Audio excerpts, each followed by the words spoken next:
আমাদের বৃদ্ধাশ্রম দরকার, কিন্তু ওর আন্ডারে না, সরকার আন্ডারে, ওর মতো পাবলিকের আন্ডারে না দিয়া এই বৃদ্ধাশ্রম আমাদের দরকার। আজকে আমার ছেলেরা নাই দেখা গেছে, আমি কোথায় থাকবো? বৃদ্ধাশ্রমের একটা দরকার, ওই ধরনের লোকের দরকার, এটা সরকারের আন্ডারে যাক। একটা বিচারে কমিশনার ডাকছিল, কমিশনারে কমিশন আমার কাছে বলুন, কমিশন আমার উপরে 10টা থাকে, ওই সমান টিভি রাখছিল, সুন্দর করে ছেলেটা, ও ঢুকছে, ওর অপমান করে বসছে, দেন কত বড় ক্ষমতা। এর আগে সাংবাদিকরা মারলো, বিকালে আসরের পরে তারা ওই যে মিছিল করবে এবং ওই যে মিষ্টি বিতরণ করবো, ওইটা নিয়ে না অনেক লোক পাবে।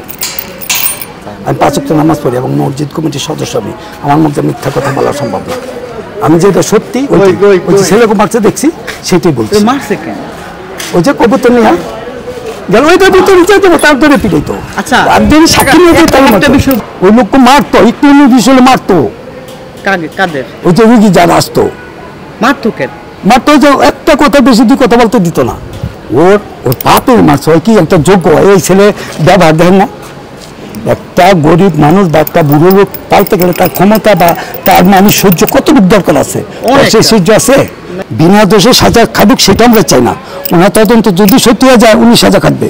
যেটা আপাতত আমাদের বৃদ্ধাশ্রম দরকার, কিন্তু ওর আন্ডারে না, সরকার আন্ডারে, ওর মতো পাবলিকের আন্ডারে না দিয়া এই বৃদ্ধাশ্রম আমাদের দরকার। আজকে আমার ছেলেরা নাই দেখা গেছে, আমি কোথায় থাকবো? বৃদ্ধাশ্রমের একটা দরকার, ওই ধরনের লোকের দরকার, এটা সরকারের আন্ডারে যাক। এই অল্প দিনে এত টাকার মালিক কি, এটার হিসাব চাইলে পাওয়া যায়। আর এই যে 900 লোকের হিসাব চাইলে আপনারা পাবেন, অন্য কিচ্ছু আর লাগবে না, অন্য কোনো মামলা কেস কিচ্ছু লাগবে না। আপনার 900, এই যে 900 মানুষ মারা গেছে, এই 900 মানুষের ডকুমেন্ট চান না।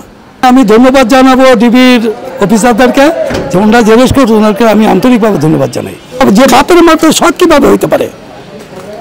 ও বাপের মাইরা মেডিকেলে ওদের শুনছেন না, কালকে বলছে যে ও সুচুরি করে মেডিকেল চাকরি গেছে, তারপরে বাসে সার্ভিস করছে, অন্য কাম করছে, শুনছেন না? তো এত কোটি টাকার মালিক কী করে হইতে পারে? ওই কীভাবে করলো? দুদক এটার তদন্ত নেও, সমস্যা নাকি?